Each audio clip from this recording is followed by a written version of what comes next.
Hello folks, balik lagi di channel Kamrat Zidan. Pada kesempatan kali ini, aku akan kembali bermain Hearts of Iron 4 dengan mod The Fire Rises. Sebuah mod yang bertemakan dunia modern ketika kekacauan hebat melanda dunia akibat dari virus COVID-19 yang semakin ganas, membunuh Raja Arab Saudi, dan menyebabkan perang sipil Saudi hingga krisis minyak dunia. Selain itu, terdapat pula perseteruan antara Donald Trump dan Joe Biden pada Pilpres 2020, yang kemudian menimbulkan perang sipil di Amerika Serikat. Aku akan bermain sebagai United Nations Administered Florida atau pemerintahan PBB di negara bagian Florida, Amerika Serikat. Nantinya, PBB akan mengambil sikap intervensi serius terhadap perang sipil Amerika Kedua dan tak akan mengulangi kesalahannya di berbagai intervensi konflik sebelumnya. Jangan lupa tinggalin like dan subscribe sebelum aku mulai permainannya, oke? Sejak Perserikatan Bangsa-Bangsa atau PBB didirikan pada tahun 1945, PBB telah berkali-kali mengambil sikap untuk mengintervensi konflik-konflik yang terjadi di berbagai belahan dunia. Salah satu yang terbesar adalah Perang Korea, di mana berbagai militer dari negara-negara berkumpul di bawah bendera PBB untuk memerangi Korea Utara. Akan tetapi, sejak Perang Korea berakhir, sikap intervensi PBB berubah menjadi hanya sebagai penjaga keamanan bagi sipil, dan tidak lagi memerangi kelompok yang terlibat dalam konflik. Sikap PBB yang terus seperti ini tak dapat dipertahankan. Terlebih, ketika dunia mulai memasuki fase kegelapan baru di tahun 2020-an, ketika Amerika Serikat jatuh ke dalam keterpurukan yang berpotensi mengakibatkan perang sipil kedua. Amerika Serikat saat ini sedang dihantam krisis besar yang berasal dari berbagai faktor, seperti virus COVID-19 yang menginfeksi ribuan orang dan memaksa diberlakukannya lockdown yang kemudian melumpuhkan sektor ekonomi. Tingkat pengangguran mencapai 20%, disusul dengan melonjaknya harga minyak dunia. Ditambah, penembakan terhadap demonstran Afrikan Amerikan memicu radikalisasi dan protes besar-besaran di Amerika. Lalu, puncaknya terjadi ketika terdapat isu kecurangan pemilu yang berujung pada terbentuknya banyak golongan yang menyatakan penolakan terhadap pemerintahan Trump yang baru, lalu kemudian memakzulkannya. Pemakzulan Trump ini kemudian berakhir pada pecahnya Amerika Serikat dan disusul oleh Perang Sipil Kedua. Berbagai pecahan wilayah dikuasai oleh kelompok-kelompok radikal. Dewan Keamanan PBB mengambil sikap serius untuk melakukan intervensi terhadap Perang Sipil Amerika Kedua dalam upaya untuk menghentikan kekerasan yang terjadi akibat dari berkuasanya kelompok-kelompok radikal di Amerika. Dewan Keamanan PBB akhirnya sepakat untuk mendaratkan pasukannya di Miami dan mengambil alih kota tersebut dari kekuasaan gangster Meksiko, yaitu La Raza, yang dipimpin oleh Salvador Ruiz. Langsung saja, secara diam-diam, tentara PBB yang terdiri dari berbagai negara masuk ke Miami dan mendirikan pos kemanusiaan serta mendistribusikan bantuan makanan dan obat-obatan. Meski mereka sempat diserang secara masif oleh La Raza ketika sedang mencoba menguasai pelabuhan, tentara PBB berhasil bertahan dan bekerja sama dengan kepolisian Miami untuk memukul balik La Raza. Tentara PBB berhasil menguasai pelabuhan dan mendaratkan kendaraan lapis baja untuk mendukung operasi militer di Amerika. La Raza pun berhasil dihabisi oleh tentara PBB, dan Miami berhasil diamankan. Meski saat ini, tentara PBB di Miami dalam kondisi kekurangan pasukan dan logistik. Akibatnya, tentara PBB tak dapat menjaga seluruh area dan memberi kesempatan bagi kelompok radikal bernama Atomwaffen untuk melancarkan aksi bengisnya. Salah satunya di kawasan Wynwood, melakukan diskriminasi dan aksi kejam lainnya, meninggalkan tubuh-tubuh sipil yang sudah tak bernyawa di jalanan. Tentara PBB langsung menyusul mereka, berhasil menangkap beberapa anggota dan mengeksekusinya. Dewan Keamanan PBB dalam wawancara media mengatakan bahwa Atomwaffen akan membayar atas tindakan mereka. Operasi militer dalam menumpas Atomwaffen diluncurkan. Bala bantuan dari berbagai negara datang dan ikut dalam operasi ini.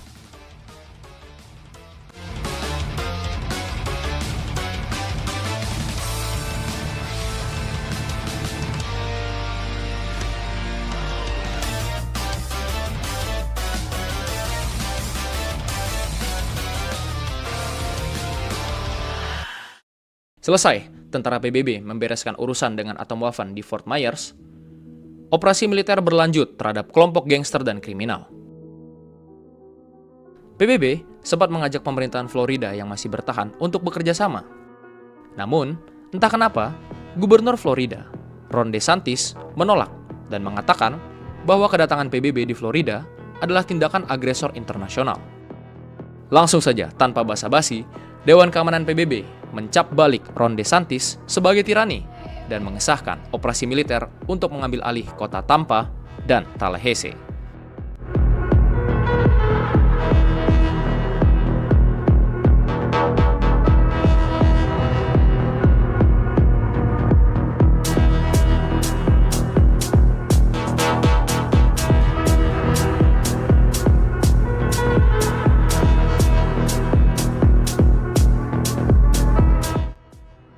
Pembebasan negara bagian Florida oleh tentara PBB telah mencatat sejarah baru, bahwa PBB kini telah berubah dan tak lagi main-main dalam mengintervensi suatu konflik. PBB sudah belajar banyak dari masa lalu, bahwa untuk menyelesaikan konflik perlu diberlakukannya operasi militer dan tindakan tegas terhadap kelompok-kelompok yang menolak ketertiban. Tindakan PBB di Amerika telah mengubah cara pandang dunia terhadap Dewan Keamanan PBB yang menjadi lebih positif setelah keberhasilan mereka dalam menumpas kelompok-kelompok radikal di Florida yang selama beberapa waktu terakhir telah mengancam, menindas, dan melakukan tindak kejam terhadap warga sipil. Sekretaris Jenderal PBB, Antonio Guterres, memerintahkan untuk diterjunkannya satuan kepolisian PBB ke wilayah Florida dalam upaya untuk memperkuat keamanan dan stabilitas di wilayah tersebut. Guterres sendiri bahkan datang ke Florida untuk berbicara di depan umum.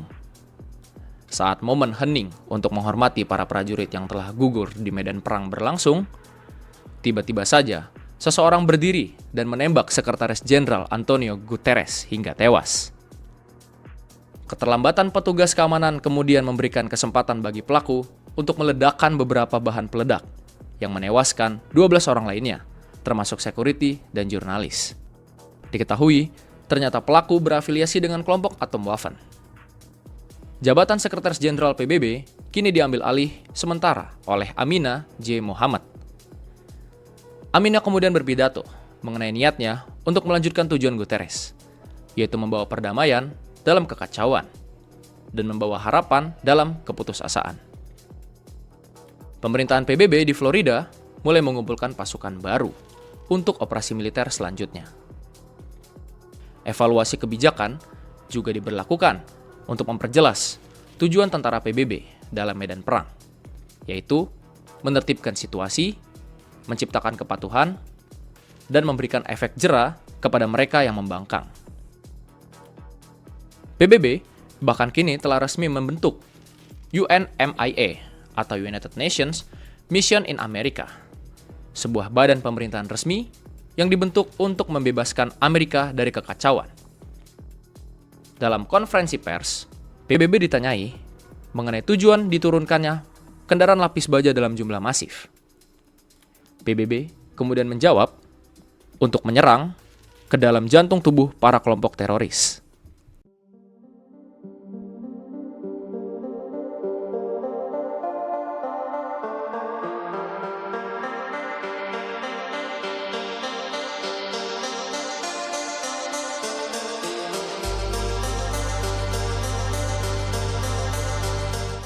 Operasi militer PBB kini mengarah ke pemerintahan Washington Joe Biden. Serangan skala penuh diluncurkan ke negara bagian Georgia. Ketika tentara PBB tiba di Atlanta, mereka terkejut oleh serangan udara besar-besaran di jalanan daerah sipil. Bom-bom ini tidak diketahui asalnya dari mana. Pihak PBB menuding pasukan pemerintahan Joe Biden ada di balik serangan ini. Akan tetapi, mereka tidak mengklaim melakukan serangan tersebut. Apa yang terjadi di Atlanta memperjelas situasi di Amerika, bahwa ketertiban harus segera dilakukan, dan PBB adalah pihak yang tepat untuk melakukan tindakan ini. Serangan berlangsung menuju Washington, D.C. Bahkan, pemerintahan Texas dan PBB berhasil mencapai kesepakatan untuk bersatu menertibkan Amerika. Bersama dengan pasukan pemerintahan Trump dan koalisi fasis Patriot Front, mereka menginvasi Union of America. Akan tetapi, perang antar ketiga pihak kemudian pecah. Tentara PBB awalnya sempat kewalahan saat menghadapi pasukan loyalis Donald Trump. Akan tetapi, ketika pemerintahan komunis APLA di California mendeklarasikan perang terhadap pemerintahan Trump, posisi Trump mulai tertekan. PBB lalu mulai mengajak APLA untuk bekerja sama dalam upaya mengalahkan Trump.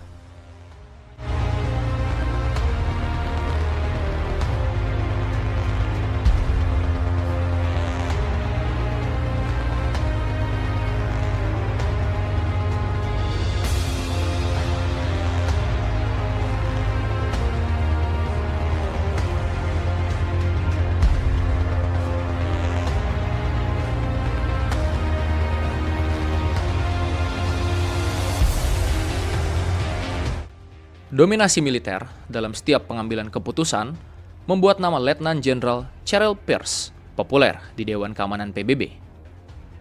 Sekretaris Jenderal Aminah J. Mohammed kemudian digantikan oleh Cheryl Pierce yang mengedepankan kedisiplinan untuk menciptakan perdamaian dunia. PBB resmi masuk ke era baru, di mana sekretaris jenderalnya dipimpin oleh seorang militer. Beres mengalahkan Trump beserta menghabisi para loyalisnya, mata tentara PBB kini tertuju ke arah APLA di California. Serangan tiba-tiba pun diluncurkan untuk membebaskan wilayah tersebut dari cengkraman pemerintahan komunis. PBB dan APLA yang awalnya bekerja sama, kini saling bermusuhan.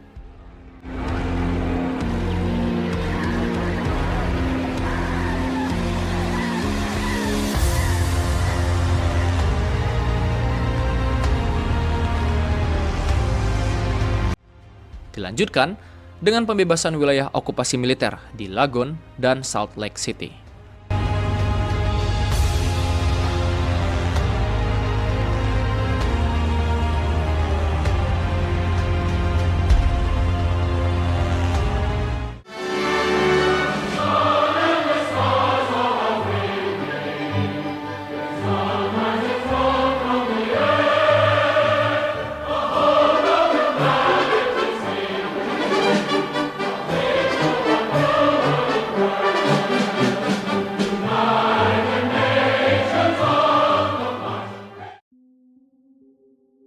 Seluruh daratan Amerika Serikat telah resmi dibebaskan oleh PBB pada awal tahun 2025. Babak baru untuk Amerika Serikat dan PBB telah dimulai untuk menciptakan perdamaian, bukan hanya di Amerika, tapi di seluruh dunia yang saat ini sedang dalam bayang-bayang konflik besar. Pembangunan ulang Amerika juga telah dimulai, dengan sistem ekonomi kapitalisme keberlanjutan, memastikan bahwa pertumbuhan ekonomi tidak merusak lingkungan secara permanen atau menciptakan kesenjangan sosial yang ekstrim. Ibu kota Amerika Serikat dipindahkan ke New York karena New York merupakan pusat dari PBB. Meski bersifat sebagai pemerintahan sementara yang berbentuk militer, banyak masyarakat Amerika antusias mendukung Sekretaris Jenderal Cheryl Pierce. Akan tetapi, tak sedikit pula yang mengkritik keberadaan pemerintahan militer PBB di Amerika. Mereka merasa kehadiran militer PBB akan membuat demokrasi Amerika berada di bawah pengawasan militer.